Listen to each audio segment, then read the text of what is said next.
Hello guys, welcome to Sumanth talks. అయితే మరి పెద్ద బుక్ మై షోలో కొత్త రికార్డ్ అయితే క్రియేట్ చేసింది. అంటే రిలీజ్ డేట్ ఆల్మోస్ట్ ఇంకో సంవత్సరం ఉందన్నమాట. బట్ ఏంటి అంటే చాలా ఎర్లీగానే బుక్ మై షోలో దీనికి సంబంధించిన ఇంట్రెస్ట్లు అయితే ఒక రికార్డ్ నెంబర్ అయితే క్రియేట్ చేయడం జరిగింది. సో వివరాల్లోకి వెళ్తే ఈ మధ్యన గ్లిమ్స్ కానీ, టీజర్ కానీ, సాంగ్ కానీ ఏది రిలీజ్ అయిన సినిమాలకైనా బుక్ మై షోలో నోటీస్ అవ్వడానికి కొంచెం టైం పడుతుంది అనమాట.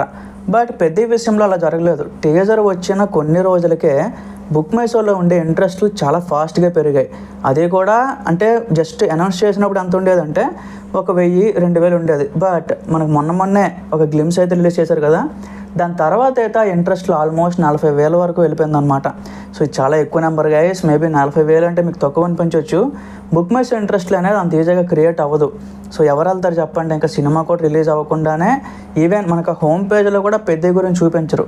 సో సెర్చ్ బటన్లో పెద్ద అని టైప్ చేసి పెద్ద గురించి చూసిన తర్వాతనే మనకు ఆ మూవీ కనిపిస్తుంది. అక్కడే ఇంట్రెస్ట్ అని కొట్టడం అనేది, అది కూడా ఇంకా వచ్చే సంవత్సరం ఆల్మోస్ట్ ఇంకా సంవత్సరం ఉందన్నమాట.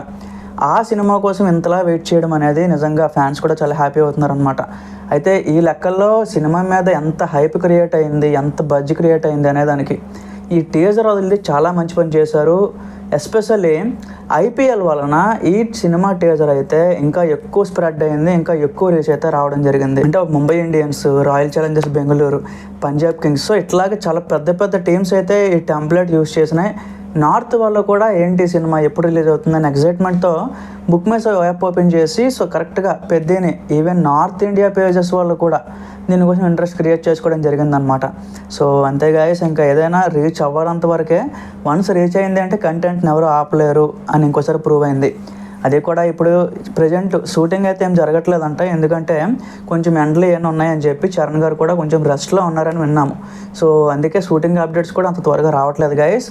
లాస్ట్ షెడ్యూల్ అయితే జగపతి బాబు గారు అలాగే చరణ్ గారి మీద చిత్రీకరించారు అన్నమాట. ప్రస్తుతం చరణ్ గారు లేకుండా కొన్ని సీన్లు అయితే షూట్ చేస్తున్నారు. సో సైడ్ క్యారెక్టర్లు అన్నీ ఉంటాయి కదా, వాటికి సంబంధించి. అలాగే మనకి ఏంటంటే 9వ తేదీన మనకి మేడం తుస్సాడ్స్ సో విగ్రహం అనేది మనకు ప్రజెంట్ చేయబోతున్నారు. సో తెలిసే ఉంటుంది అందరికీ, దాని గురించి కూడా వీడియో చేశాను గైస్. సో ఈ 9వ తేదీన అయితే మనకు చాలా ఇంపార్టెంట్. హాలీవుడ్ లెవెల్లో చరణ్ గారికి అయితే ఒక రికగ్నైజేషన్ అయితే మళ్ళీ రాబోతుంది. సోషల్ మీడియా అయితే మళ్ళీ అగైన్ షేక్ అవ్వబోతుంది అనమాట. దాని గురించి కూడా వీడియో పోస్ట్ చేస్తాను గైస్. Stay tune.